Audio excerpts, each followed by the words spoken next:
Hey, welcome everyone to another episode of the Other Side of Addiction podcast. Hey, before we get started, I just want to say, I am beyond honored to welcome Emergo Academy to be our sponsor of this show. This just isn't another program, it's a life-changing brain first approach to recovery. I've personally taken their training from Dave and Susan Kenny, and it's completely transformed the way that I understand myself, my past, and really my healing, which a lot of us, we've got lifelong healing that we actually got to do. Even if you're not looking at wanting to become an international certified crisis and recovery coach, just learning the brain first approach to help you get through your traumas, your past pains. I tell you what, it is definitely worth taking their course. So if you guys are interested in checking them out, go to Emergo, that's Emergo dot or emergoacademy.com. Check them out. You know, um, I'm serious, guys. They will change your life. I love the brain first approach. That is the reason why I took this course, because my version of it is we don't have to stay trapped with our addictions. We don't have to stay trapped with our traumas, because really it is all about a brain thing. And when we learn how to understand how the brain works and how it thinks, we can actually start changing our story. So thank you, Dave and Susan Kenny from Emergo Academy, for sponsoring our show. Greatly appreciate it. I love and appreciate you guys so much. So now that that's out of the way, I just want to say, hey, thank you to our guest, Benedict. Ben and I met at, actually, it was at a Level Up birthday party, and the weather started getting bad. And my good friend Brooke, who I was with at the time, we decided to go across the street and grab something to eat. You guys happened to be there. We sat down and just started shooting the crap. And next thing I know, you're being invited to be a guest on the show. And we've seen each other a couple other times at a few other events. So again, Ben, thank you for taking time out of your day, your afternoon, especially the day after Christmas. I really do appreciate it. And today's title is Man to Man. Ben and I, we're just going to sit down and have a conversation. So we have no clue where it's going to go, but wherever it's going to go, it's meant to go that way. So again, thank you, Ben. Yeah, absolutely. Thank you for having me on a podcast. It's been a relatively new experience for me to be doing a weekly podcast with one of my really good buddies, Logan. And what I can say is that doing things like this really helped to spark creativity within me and like do a lot of uh, personal research, in the way that life seems the streams of life that I seem to go down. And it's just an honor to be on this podcast. Thank you. I appreciate that. Well, thank you. And really, thank you for what you are doing with, you and Logan with your podcast. And actually the man-to-man talk that we're going to have today, that's actually the name of your podcast as well. And it both resonated with us. So we're like, hey, let's go with that. Tell us a little bit more about your podcast. I'd like to learn a little bit more about what it is that you guys are doing. Yeah. So me and Logan, we meet um, over the weekends, Saturdays and Sundays, and we dive into topics that um, are concerns within the sphere of current day men. And we address topics such as body dysmorphia, exercise, um, uh, emotional uh, emotional situations that men experience in relation to themselves and the modern world, and anger. We've only made 12 episodes so far, but it's uh, it's been just a wonderful experience to kind of crack the code on situations that we all find ourselves in that either bring out the best characteristics of us or like the worst characteristics of us. So we're really like taking a deep dive into what makes the modern man kind of tick, and what avenues can the modern man um, take to kind of like embody a version of themselves that they are proud of, and can take like a lot of joy in being. And it's also full of personal stories, like experiences and life and uh, yeah, growth. So Yeah. it's a lot of different things. And I love that you guys actually titled it Man to Man and what you guys are doing. And the reason why is because, you know, I grew up the old-fashioned way, right? You didn't cry, you held your feelings in, you pulled up your big boy pants and you just grint through it. And now that I'm in my 60s and I go back and I look how I was raised, which I'm not blaming the way that I was raised because they did what they were taught as well, right? It was just handed down to us. However, I feel that's some of the reason why suicide has increased so much for men, especially between I think ages 18 and I think it's now up to 58. And it's because our emotions, we have a tendency to hold our emotions in because we don't want to be looked at as weak.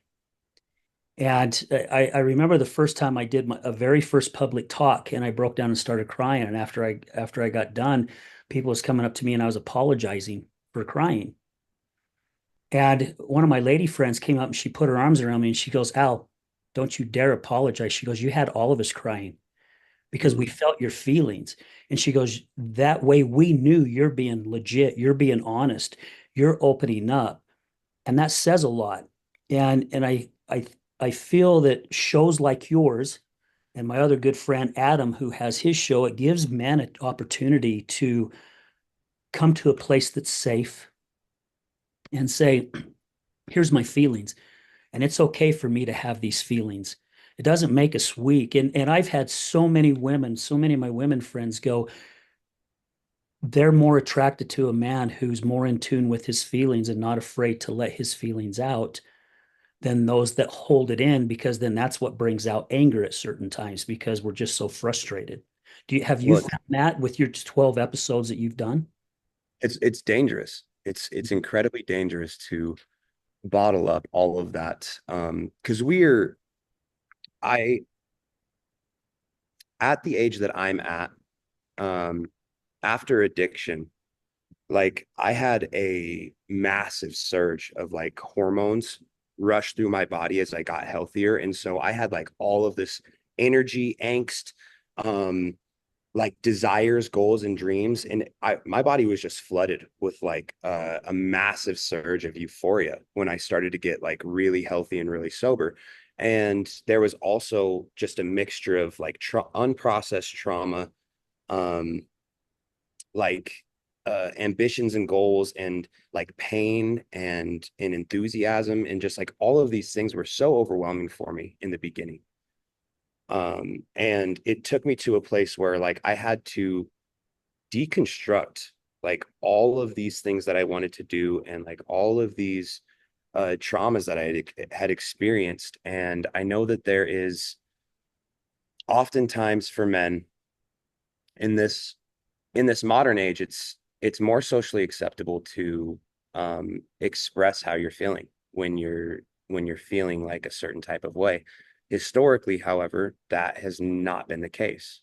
And growing up with like growing up in eras where you have certain parents that are like more attuned to you just biting your teeth, right? And just gritting through it, and a mixture of parents who are like very liberal with emotional expression. It's created this like a dichotomy where you have people that are pretty against emotional expression and people that are more for it and understanding of people that emotionally express. And I think that we've gotten to this place where we are currently at with combating like the collective idea of what it is to be a man or what it is to be like emotionally intelligent. And don't get me wrong, I think that there is a great degree of importance for anybody having emotional resilience in the face of things that are troubling. Like you have to be able to be emotionally resilient when someone dies, right? Let's say your parents pass away, and if you do not have emotional resilience in the face of that situation, you're likely going to succumb to a myriad of issues like depression, suicidal ideation, addiction, self-harm. Um, and while it is super important to be able to voice your emotions without it like controlling you, I think that it's super important to be able to hold those emotions as well and move forward in the face of them and honestly express, be like, dude, I'm having a shitty day Yeah. and I'm holding a lot inside. I don't know what to do with it and I just need some support right now and I'm going to be okay. But if like you would be willing to walk through this fire with me just right now, it would mean the world to me, you know? So Yeah. that's kind of a long-winded explanation of what I think is going on in the, I guess people call it the manosphere or whatever, but I don't really care about terminologies like that. It's like this is what's happening for modern men. It's what I've noticed. And I think that men need a really safe place to be able to share those same ideas with people. And our podcast is the place where we kind of have some free speech on that subject matter and can really voice to people and listeners. Ironically, 70% of our following is women. So that's Wow. yeah. Huh. Well, and I don't know, maybe they're following because you have such a high percentage of women following it, so they can understand even more, right? Because it is hard to understand both sexes, right? Because we all have our strengths and our weaknesses, and a lot of times we don't understand that. However, also too, when we're allowed to actually sit down and have a conversation, it really helps us a lot more, to be able to understand what the other person's going through. Not the word empathy, but more sympathy, you Right. know. Right. You Because know. it's super hard to have empathy for situations that you've never been in. It's like you can sympathize and not over sympathize. Like the word pity. When I hear the word pity, it's like it has a negative connotation Mhm. associated. But to have like a positive sympathy for somebody is like, oh, dude, I'm so sorry that, your dog or your cat passed. And like I don't have one personally, but like I feel for you in that loss, you Yeah. know? Yeah, I've heard people say, speaking about loss, I heard people say that holidays are very hard for those who have lost children or parents or spouses and things like that. And I kind of went, yeah, I guess, because I've lost grandparents and I've lost really good friends. Now, I mean, this year, I mean, literally 4 weeks after I lost my leg, I lost my wife. Mm. And you know, coming around Thanksgiving time, I was really struggling with some things, and I had to really dig deep inside me, and I finally figured it out. I was grieving the loss of her, Mm. I had been grieving, but really the grieving was really starting to hit me, and then I finally understood what other people are saying. It's like somebody being on the other side of addiction who's not battled addiction, which are usually our loved ones, and telling us what we're supposed to do when they have no clue what we're supposed to do, right? Because they've not walked the shoes. That's why so many people in recovery work at recovery centers because they know what the other individual's going through because they've walked that same path. But yeah, it's very difficult. And to be able to, you talked about having somebody walk through the fire with you, Ben. A lot of times I would say almost, at least for me, the majority of the time is just to have someone there to walk through it with me, not to say a word, just Right. to allow me to just let me get it out, right? Because I know for me, someone who battled anger back in my days, that took 6 months of therapy to learn how to control my temper. I know when it can get dangerous for me. And I know that if I continue to hold it in, one day that fuse is going to be so short, I'm going to blow and I'm going to end up making a bad mistake, or I'm going to hurt someone, I'm going to hurt myself. So to be able to open up and to have another male figure, another man just sit and listen to you, man, it's huge. It helps so much, and it hits all of us, right? I went to a men's group years and years ago and met some really phenomenal guys out of this, and we would break up in groups, and it was almost kind of like a 12-step type meeting. We'd Mm. break up and would pick a subject and would all have to talk about that subject. And this one particular night, there was probably 20 25 guys there, and we all broke up and went in these little places that we could do in such a small area. But I remember looking around the room and seeing so many men breaking down and crying. And I was like, in my entire life, I have never been in a room filled with men that are breaking down and sobbing. And we're talking people who were very, very wealthy. We were talking people that had shitty marriages. We were talking people who had great marriages. We had people, I mean, it was all types, kind of like addiction. It doesn't discriminate against anyone. Life doesn't discriminate against anyone. So it didn't really frickin' matter. But to be able to see the joy after the meeting of seeing so many men smiling and hugging each other because we finally got to release whatever it was that we were holding in. Bondage. Bondage is a really good word Bondage. for that. Um, Trail back, dude. I'm so sorry for your loss, man. That's my Thank condolences. you. Sincere. I've never lost a partner. I've had breakups that were relatively bad, but it's nowhere to the degree of losing like a marital partner. Sorry about that. And your leg, dude. You're a survivor. You know what I mean? That's an immense kudos to you in persevering through that. Thank you. Yes. Uh, Something else that I heard was we like to give advice to the people that are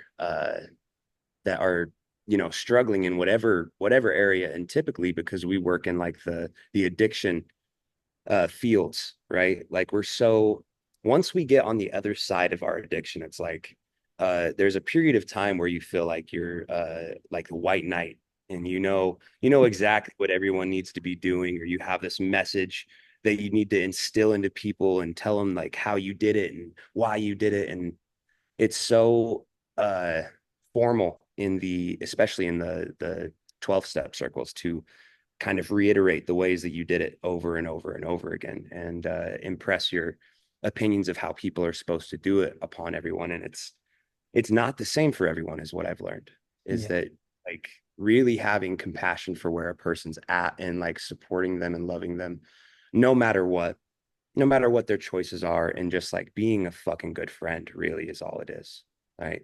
um because I can't tell you how many people I went through Odyssey House, and it's a difficult program. It's a long program, not nearly as long as something like the Other Side Academy or Renaissance Ranch, or there's several others that are it's pretty extensive programs, right? And to not to name drop, I'm sorry, but I'm just rambling off the top, like programs that have a pretty extensive and lengthy treatment process or modality. And I what I noticed is that treatment centers often probe into their own like clients that they're serving to pull them back into work. And oftentimes people aren't fully recovered yet. And they pull them in, and I see a lot of relapses of people going back into work for the same. And this is not a mock on any of the recovery centers. I think this has to do with the individual on the individual level. This is somebody that's not fully healed and not fully processed, like all of these things that kind of sent them out in the first place. They'll go back to work and then they think that they know what other people need. And oftentimes they end up relapsing. And it's such a sad thing that I see happen often. And the recidivism rate is just ridiculous. But to kind of like conjoin these two parallels, where you have this population of men, modern men, that are experiencing extreme isolation, depression, and addiction and suicide, and like also our subculture of people that are experiencing these same things.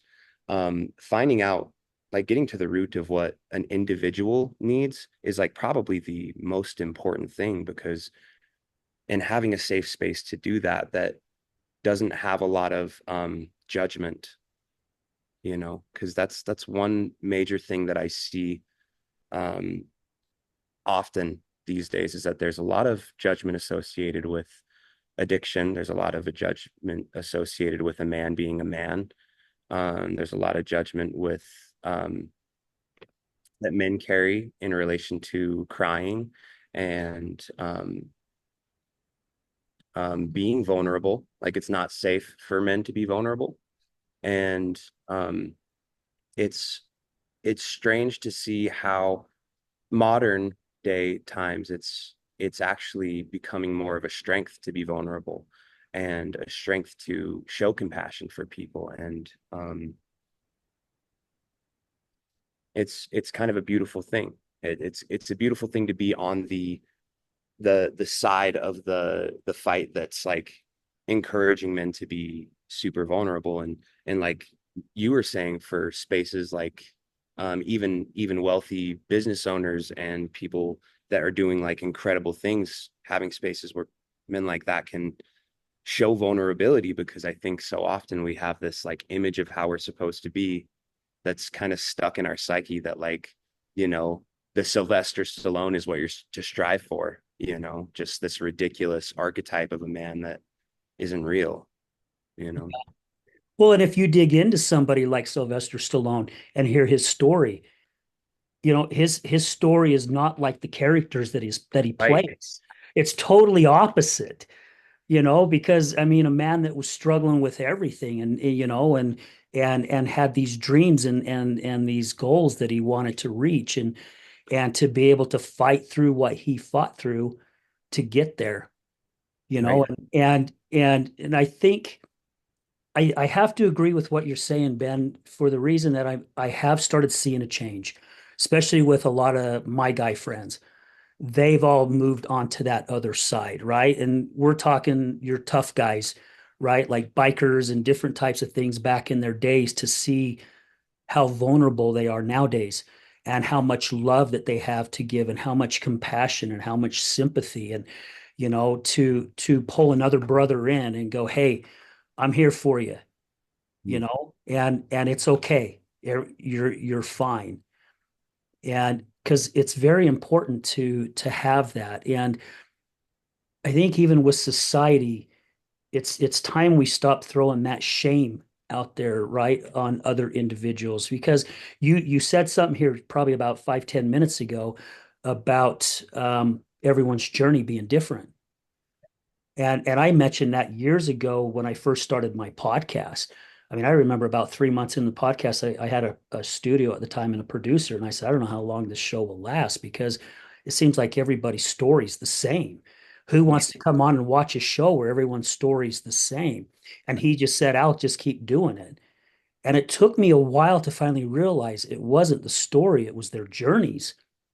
We all have our own individual journeys to be able to go through to get to a point where we want to go through, not where someone else wants to see us reach, Mm. and I still have a hard time with it today, because I've noticed that even in our own recovery community, that they shame other people because they're not doing it the way that they did it, Right. That and I just have a hard time with that, because again, you know, I it's like I was telling a friend, I'm like, do you think you'd be able to handle an amputation the way that I handled it? Well, he's like, I don't have a clue. I've not ever had an amputation. Okay, so what gives other people a right to say how other people are supposed to do their recovery when they're not in their own shoes?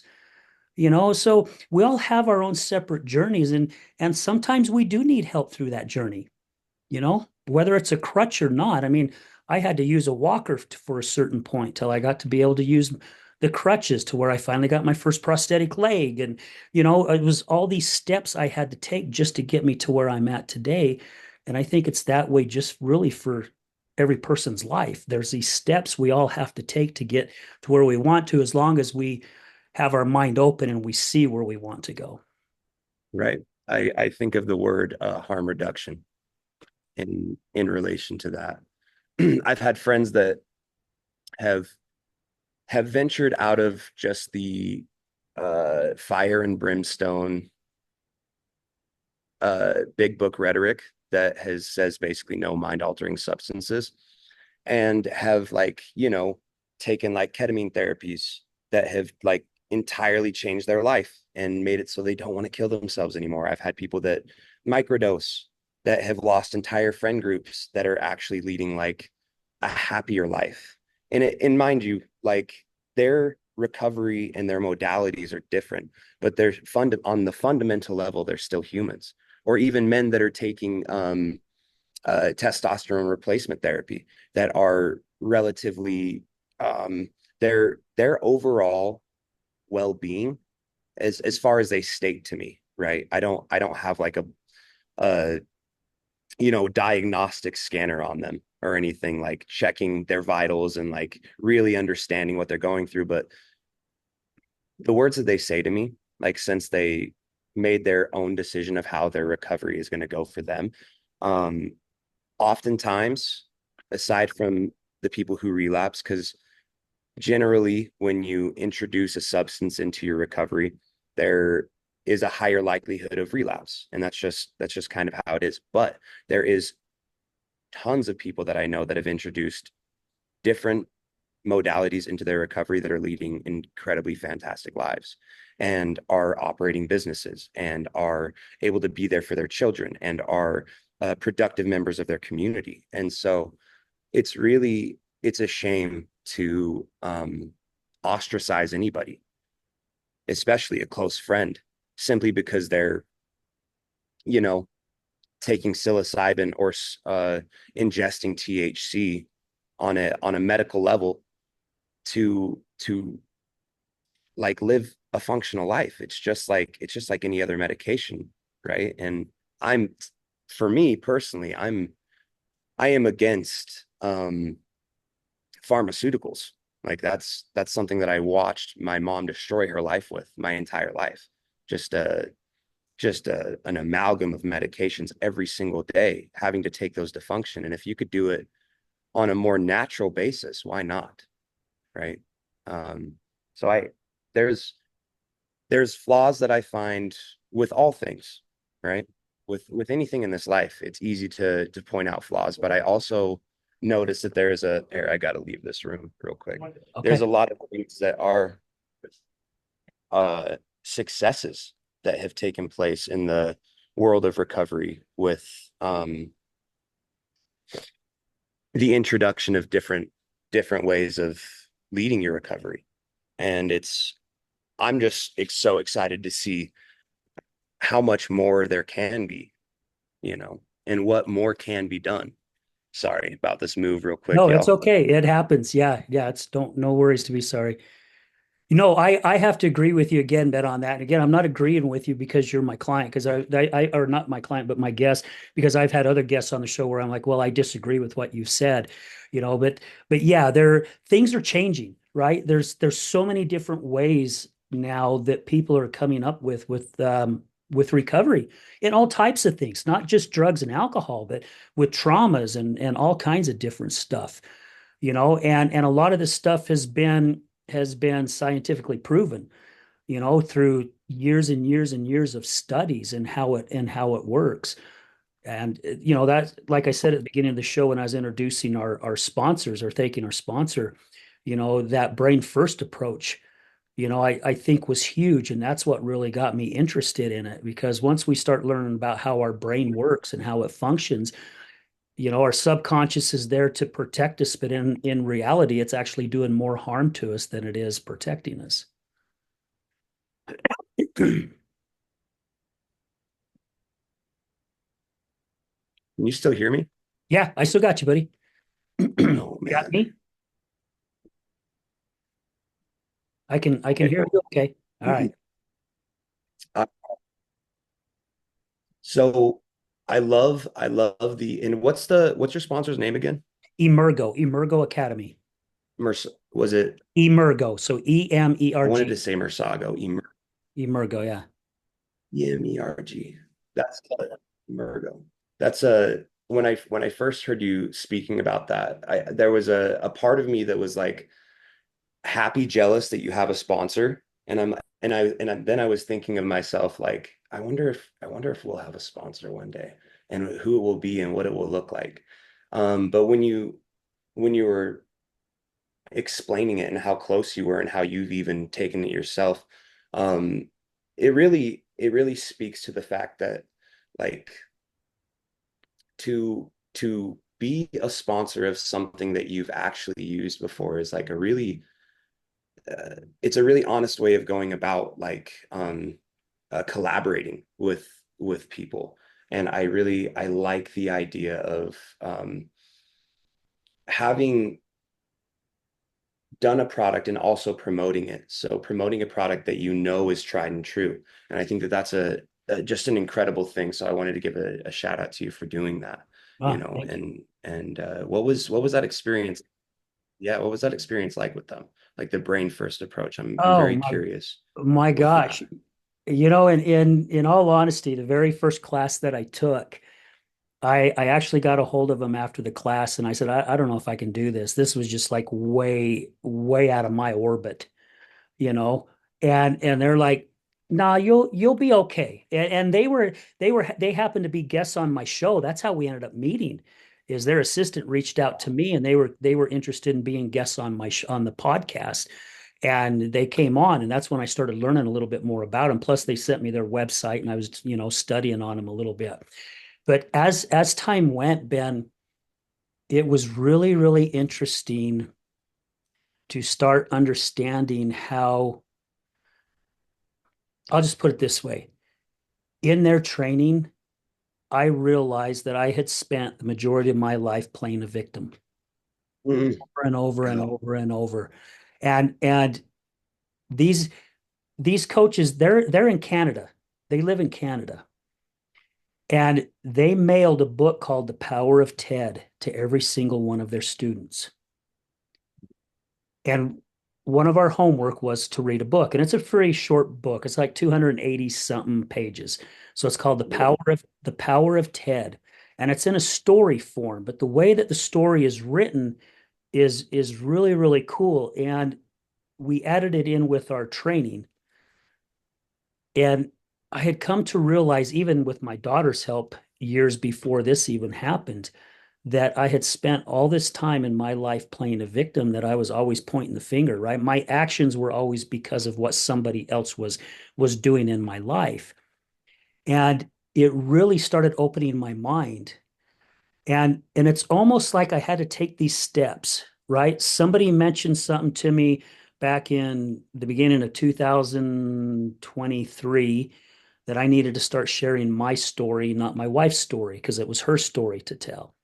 And then I started opening up and finally told my story. Then I had my daughter tell me that she didn't want to support my podcast anymore because I always played the victim. And then she saw the show where I finally opened up, and now she's my biggest supporter. And then having my training and reading this book, and going through all this. And I'm like, oh my gosh, it's like I just had these stepping stones to get me right to where I needed to be. And the training just really helped me to start allowing me to deal with my emotions, because that is something I always had a hard time with, right? Brought up the old fashioned way. I'm going to hold my emotions in. No one's going to see my emotions. And it really started helping me look at other individuals when I'm talking to them and start listening a lot better. I've not really always been that great of a listener, but however, their training also helped me to start paying more attention to what other individuals are saying. So actually listening instead of listening to respond, if that makes sense. Yeah. So it was huge. It was huge for me. And I've thanked my coaches, Dave and Susan, many times. You know, if it wasn't for me taking the training that I took, I don't know how well I would have handled my amputation. I really don't. I mean, I looked at myself as a strong individual. However, to have something like that thrown at you, you're just going, my gosh. And I still have my moments, and I get very vulnerable about it. There's still days that I'm just tired, I'm sick, I'm fed up with it. However, I know this is going to be the rest of my life. I got to deal with it. If I don't, I'm just going to make my life miserable. I'm not going to play the victim.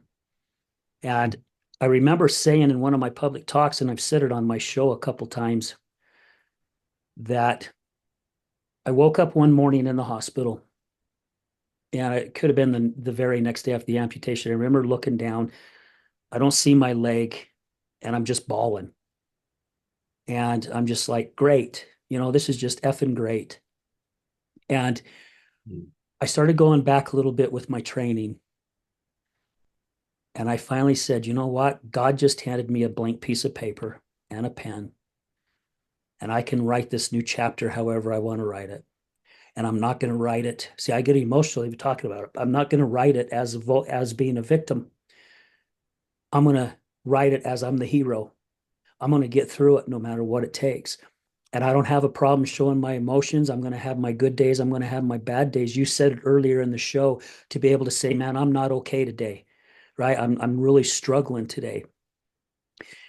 But to also be able to sit with it and understand it and allow myself to go through it, it has really, really helped me. So I give a lot of that credit, first of all, to God, because He put these people in front of me. He put all this in my path right at the perfect time, not realizing what was going to happen to me down the road. However, I give a lot of the credit to that, of helping me get to where I'm at today. Victimhood's a victimhood's a strange thing, because victimhood is one of those things where fully realizing that you have been the victim to something can be a very freeing experience, or it could be the one thing that holds you back for the rest of your life. Like, for instance, I think of people that experience sexual abuse at an early age and blame themselves for that for the Mm. rest of their life.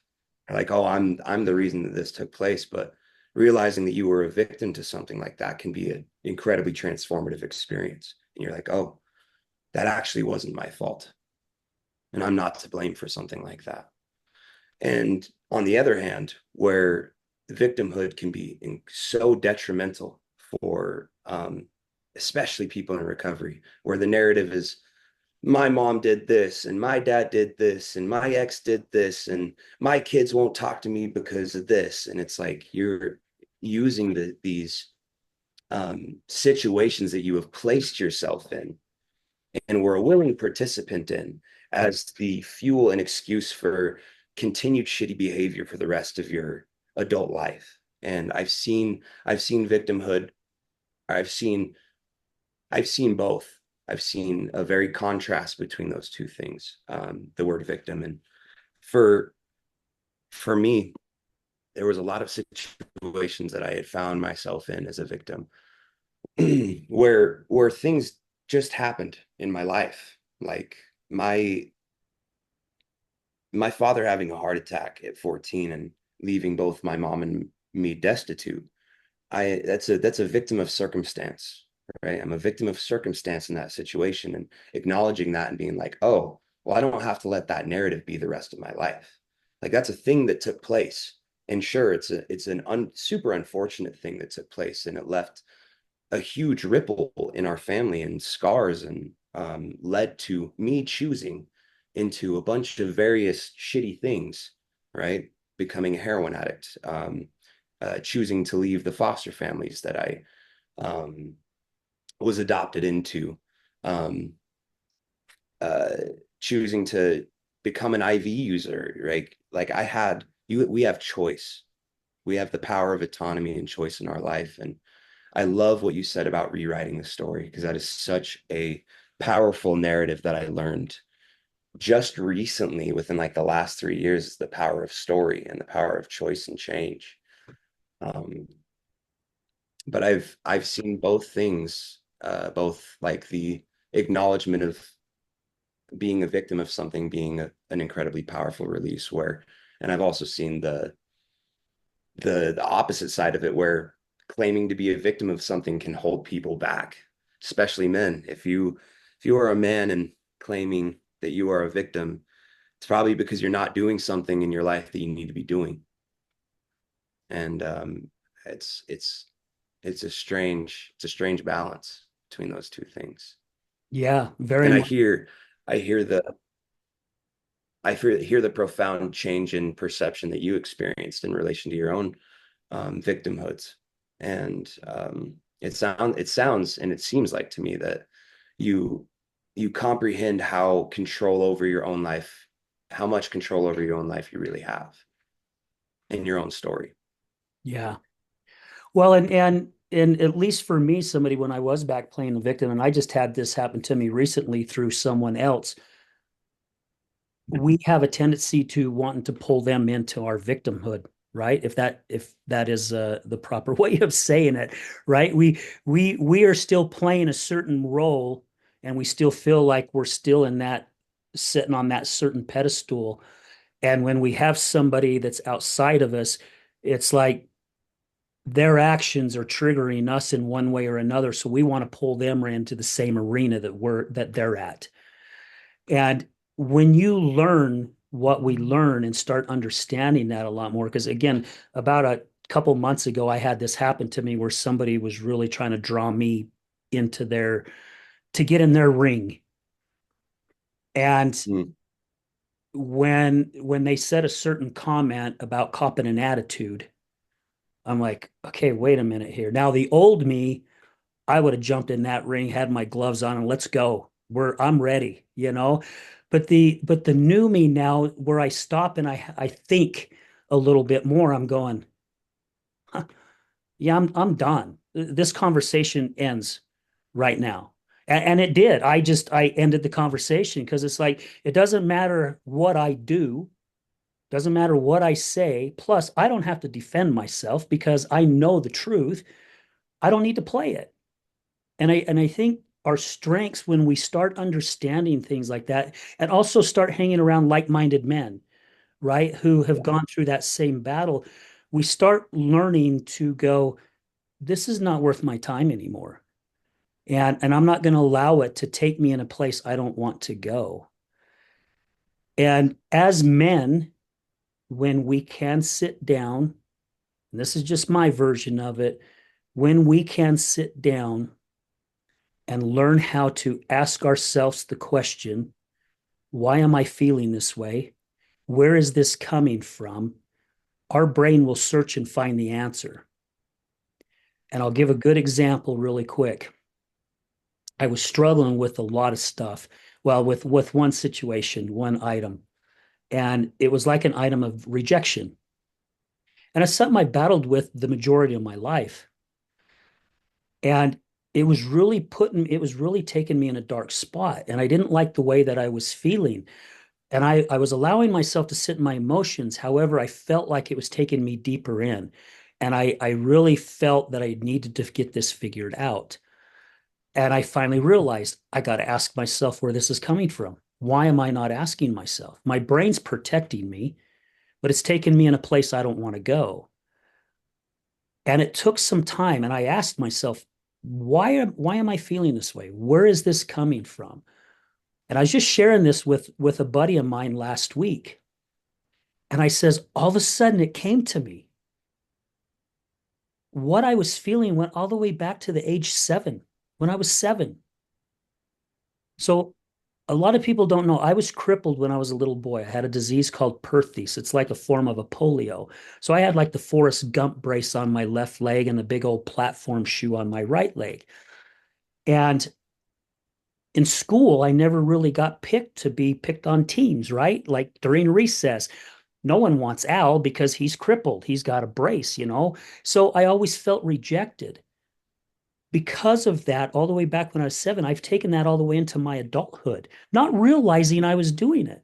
And my brain was protecting me, right? Because it's going, oh, this is how it made you feel back then. This is how you're supposed to feel now.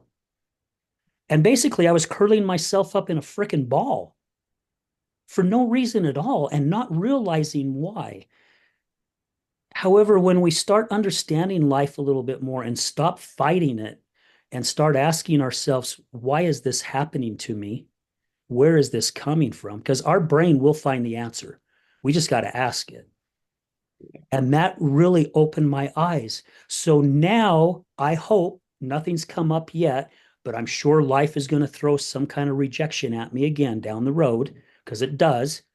I like to call them shitballs. I like to say life throws shitballs at us all the time. Now I know how to handle it. Now, when it comes to me, I'm going to go, aha, I know where this is coming from. No, this is not how it's going to be. So going back to rewriting a chapter, I can rewrite this now to go, no, from now on, when this feeling comes up, this is how I react, not this way. And it really starts changing our life. It really does. We start realizing a lot of stuff is not as bad as we seem to make it feel. I had a couple of things come up.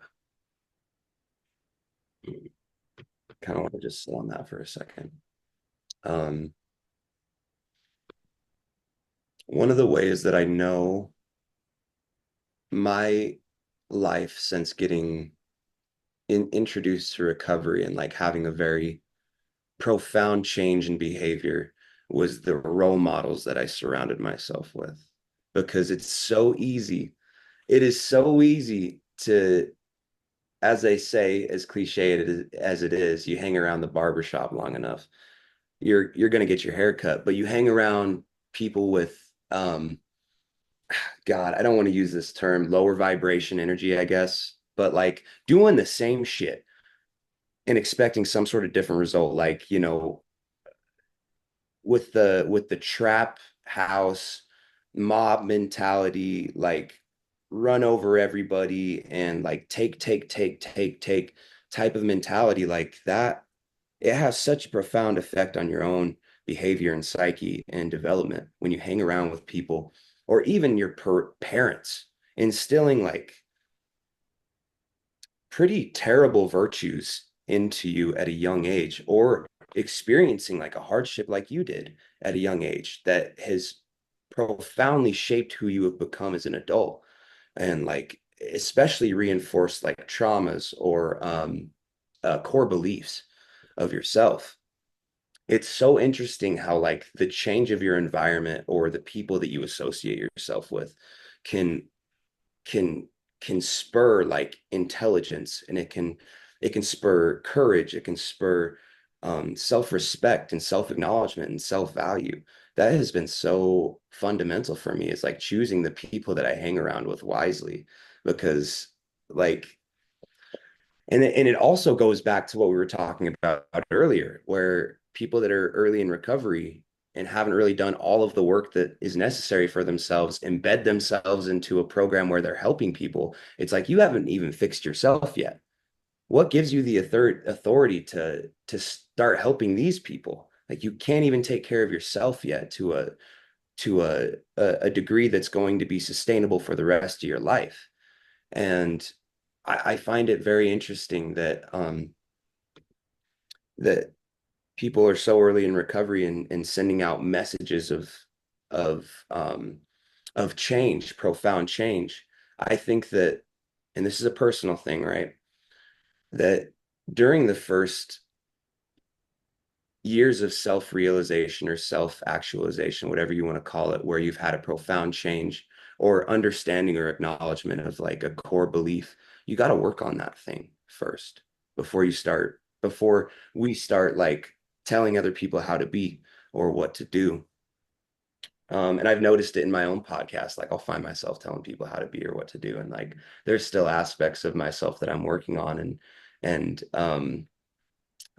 where I may find bits of insecurity within myself, and I'm like uncovering layers of my own frailty and my own fragility as I go, and I love it. I love the process of it, and it's it's astonishing how many people I think are afraid to admit vulnerability or admit um, weakness or insecurity in the face of such things, and um, it keeps many people sick. And there's a there's platforms like this that give us a vehicle to be open and honest about stuff like that. And I want to commend you for having just such a strange occurrence so late in your life, and walking through it with stride. It's awesome to see, and it's encouraging for me. Thank you. You know, with you doing this podcast, you and Logan, I know for me, every time I have a guest come on, I learn something. Years ago, gosh, this podcast is going to be 5 years old in March. It blows me away that I've been doing it this long. Somebody asked me, I don't know, it was probably a year or so after doing the podcast, and it was a guest that was on the show. And I was opening up to a lot of stuff that was going on. And this person asked me, it's like, do you go to therapy? Did you go to therapy to help you get through this stuff? And I said, no, I haven't taken any therapy. Then all of a sudden I stopped and I'm like, no, actually I have. And like, oh, you have. And back then I used to do my show on Thursdays, at the studio. And I said, yeah, every Thursday. Like, oh, so every Every Thursday? He says, yeah, when I do my show. I said, that is literally Yeah. my therapy because I have learned so much from my guests, right? And most of my guests are younger than me. However, I still learn from them, right? I learned from my grandkids. When we open up our mind and we see things in a different way instead of it's my way or the highway, this is how it's going. But when we are able to open up our mind a lot more, and just hearing other individuals like yourself come on the show and be vulnerable as well and open up and share your experiences and what you've learned and what you've picked up. I mean, a couple times during the show, you have said how important it is and also how much it helped you to surround yourself by like-minded people. And it is so, so true. I mean, people say all the time, Al, you know everyone. No, I don't know everyone. I know a lot of people, but I don't know everyone. However, there is a small group that's inside my bubble. Everyone else is on the outside of the bubble. Doesn't mean that they're not as important because they are. They're all a part of my life and they've all been a part of my journey, except there's just a few that I allow inside my bubble to where I know I can really open up and be me and it's okay. To where they understand me enough, just like I understand them enough to know when I need to keep my mouth shut and just listen. And when they're going, hey, you have any suggestions, to help me out here or, whichever it may be. And I'm sure you guys have done 12 episodes. However, I'm guessing that at least in some of those episodes, if not all of them, you guys have picked something out from it that has helped you in your life. Oh, absolutely. I mean, just from the couple of conversations that I've had, me and Logan, we're coworkers here at Fit to Recover, and I didn't really know him as much at all. He's like, "Hey, you want to do this podcast with me?" I was like, sure. I mean, that sounds awesome. Like, of course I want to do something like that. It sounds creative and it sounds intelligent and it sounds fun." Um, but I didn't really know Logan until doing this podcast. Like I didn't know his family. I didn't know his story. And I think that was the most enriching thing for me was learning aspects of someone who I admire and look up to and really coming to understand who he was. And then also like having the ability to bounce ideas off of somebody each week is just it's so helpful. It reminds me of I'm in college right now, so it really reminds me of uh, peer review, where you look at each other's information and you're kind of like coming to a common consensus with information, and it's just so helpful, and it helps me to unravel beliefs that I think I know that are true, and like comparing them with beliefs that other people have and like coming to a common consensus. It's super helpful for me in establishing like credibility as a person and an authority on information. It's super helpful. And yeah, that's kind of all I have to say on that. It's very helpful. And I get to know aspects of myself that and even speak on things that I don't want to tell anybody about. Like I don't want to tell people the world that I was a junkie for 9 years. You don't start an interview at like a new job being like, yeah, I spent 9 years on the streets as a crack smoking heroin addict. Like you don't lead in to conversations with that kind of information. The recovery sphere has given me the opportunity to be vulnerable about situations like that in my life, but also not let it define me as a Right. person. right? And not have that not be the single story that follows me everywhere that I go, because that's detrimental, right? People hear that and they're like, I actually you can't rent from us because of your criminal history, and actually we do not want you because you're too much of a liability.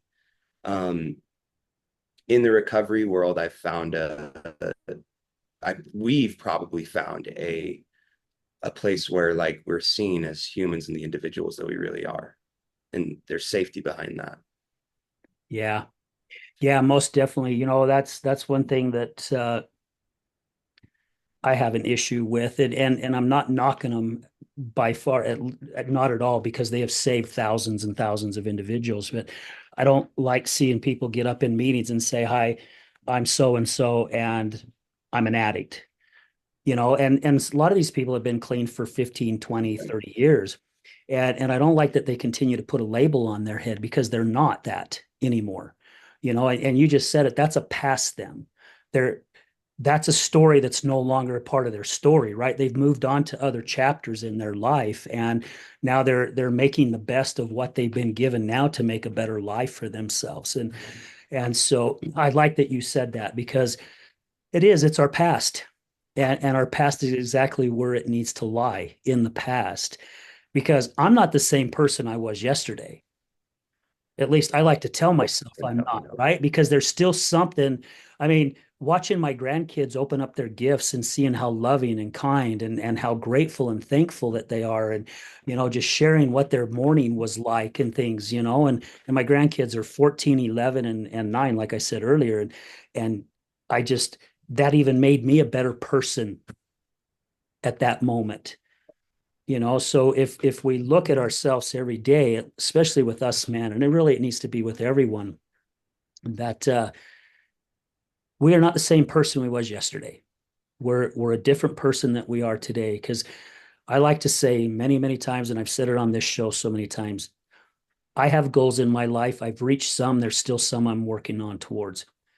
However, when it comes to being a better person, that is something that I will work on the rest of my life till God calls me home, because there is no finish line. When it comes to bettering yourself, there is no such thing. At least my version of it is, there is no finish line, because I have tested the theory so many times in the past 16 years where I've said, God, I got this.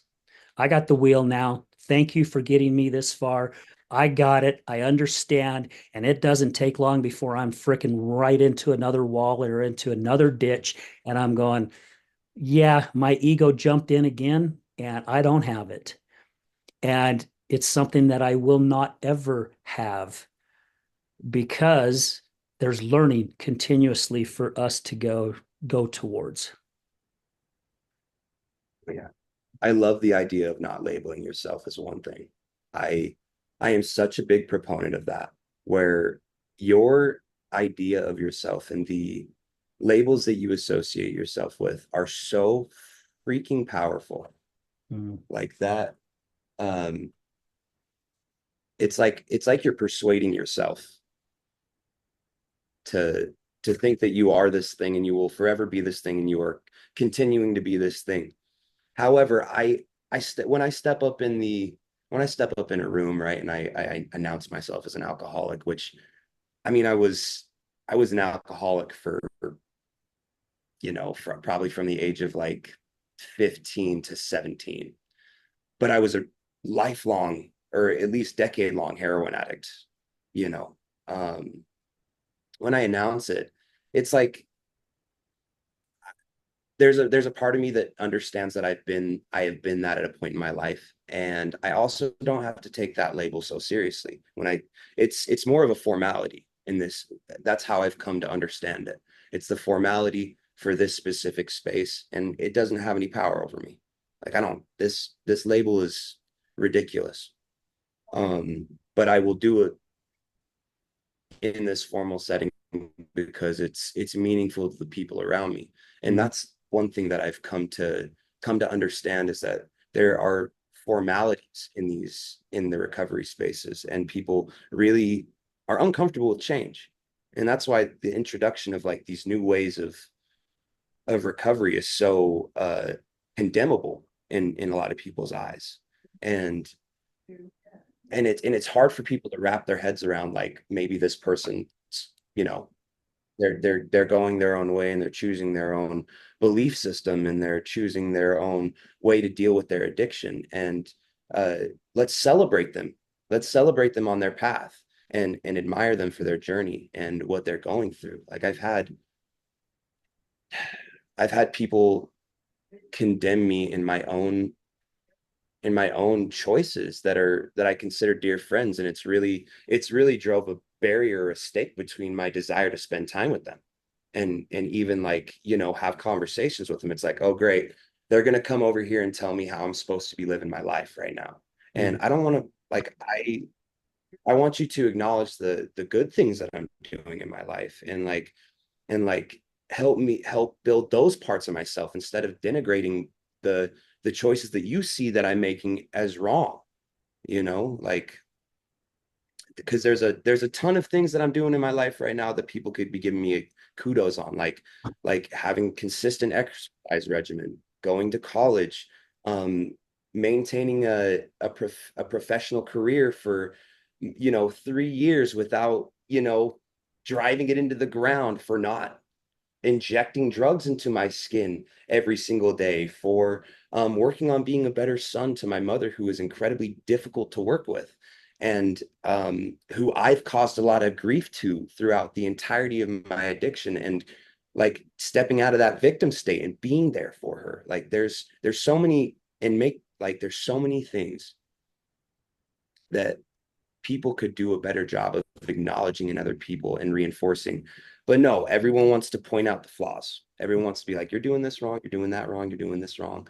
And you're not doing it the way that I'm doing it. So you're actually not a part of this circle anymore. And I feel like the point of human existence as we grow and evolve is to come to, like, a more common consensus where, in the long term, and this is a tangent, I'm sorry, you got to No, hear it's this good. out. I love it. I love it. Yeah. Yeah. But the point of our human evolution is to learn how to be so collaborative that, like, we eventually get to the point where we're on a fundamental level, we're trying to expand we're trying to expand ourselves into the cosmos in some sort of way, Mhm. right? Like, we're we're we're more focused on the propagation of our species, and how to collaborate with each other to advance ourselves on a spiritual, scientific, um, planetary, and, like, evolutionary level. Like, that's how I see it, because it's really ridiculous to be upset with somebody for their gender. It's ridiculous to be upset with somebody based off their skin color, or their religious beliefs, or any of these really ridiculous things that we seem to be in controversy with each other for. It's absurd in my mind. And I think oftentimes what I look for in humans is, like, they're good, the qualities of good, and generosity, and, like, compassion and fearlessness that compose their body. And so that's a long tangent and a long way of saying, like, I like to be around good people that are doing cool things. Yeah.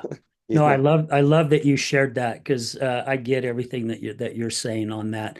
Look at the good qualities because you know I could sit here on this side, on the computer and go off of some of the things you're saying and go, well, crap, I can't believe you did it that way. And what the hell are you thinking?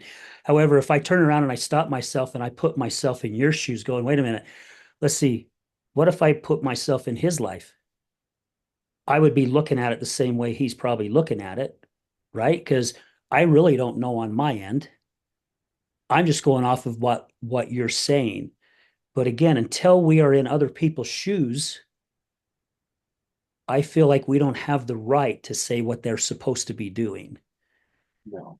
We don't have a right to steer them in a direction that we feel that they need to go. They have to go in the direction. My real quick here before we end this, my youngest daughter moved to Georgia, and we're our whole family, we just want to have her back. And she came back, for the holidays. And so I took her out to breakfast yesterday. We had, Christmas together yesterday, but I took her out to breakfast this morning. And I said, I remember your mom and I, when you guys hit a certain age, we both told we had two daughters.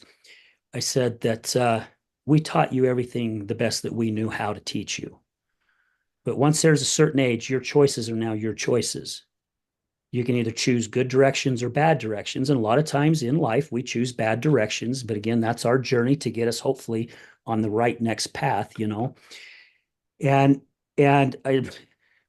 none of us like her. It's like, sweetie, I don't like that you're away. I wish you was back home. We love you. We miss you.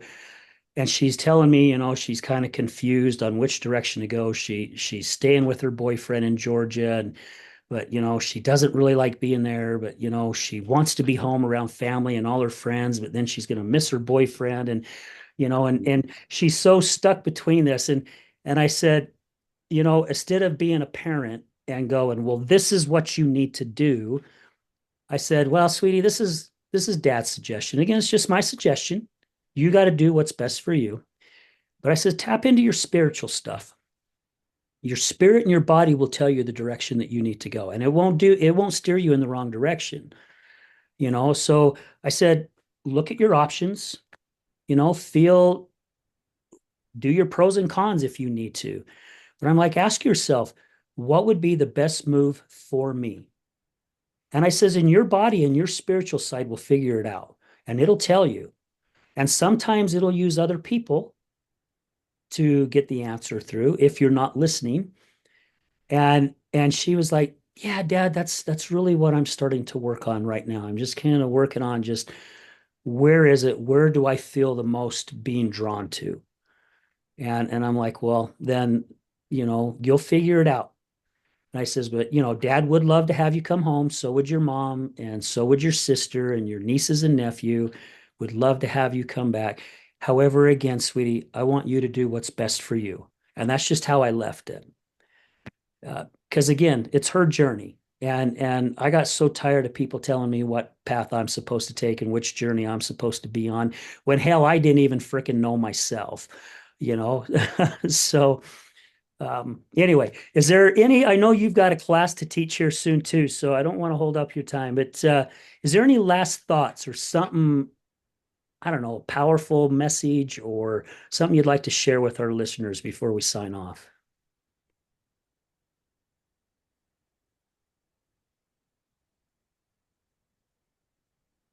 Well, the first thing that I can say is that's a pretty good dilemma for your daughter to be in, right?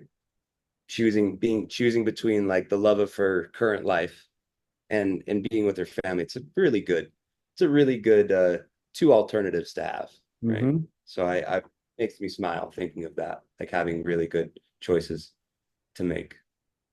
Difficult but good. Um,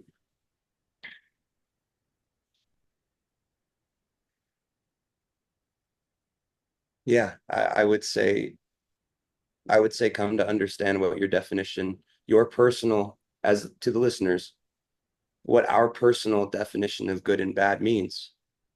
Um, Unraveling belief systems that currently hold you hostage, and being really kind to yourself on your current path of self-transformation, and finding people that love you for you.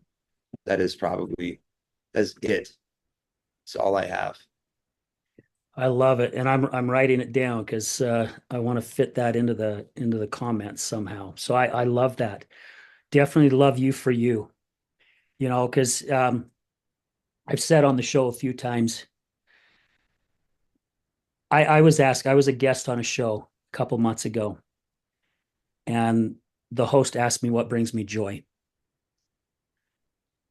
At first, I said, "Well, it's a very good question. I've never been asked that question." And I realized I have been asked that question, and my answer has been, "Oh, my grandkids, hiking, playing golf, things like that." And I didn't say it this time. And I thought for a minute, and I finally said, for the first time, what brings me joy is I'm in love with Al Richards. For the first time in my freaking life, I love who I am as an individual. And for that allows me to give more love to other people Oh because yeah. you can't give out what you don't have yourself. So I love that you put it that way. What a great ending. Thank you. Yeah. Thank you.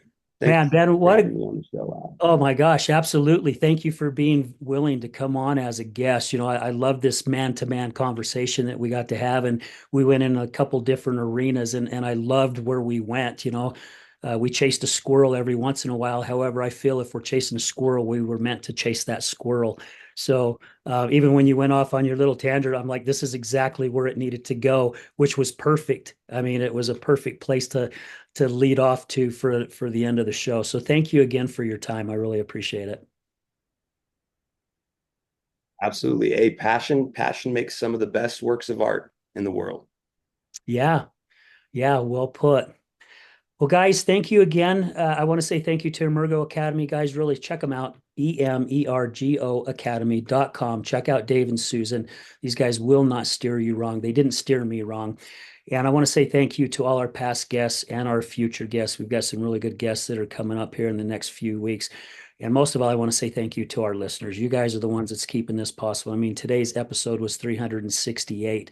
We're fast approaching 400, and it's just really exciting to be a part of all this and to be a part of all your life. So thank you again. We wish you all the best, and we wish you all a very happy new year. May all of you have a ton of blessings this next coming year. And we're going to end the show with, as we do at the end of everyone, remember, addiction is giving up everything for one thing, and recovery is giving up one thing for everything. We're out.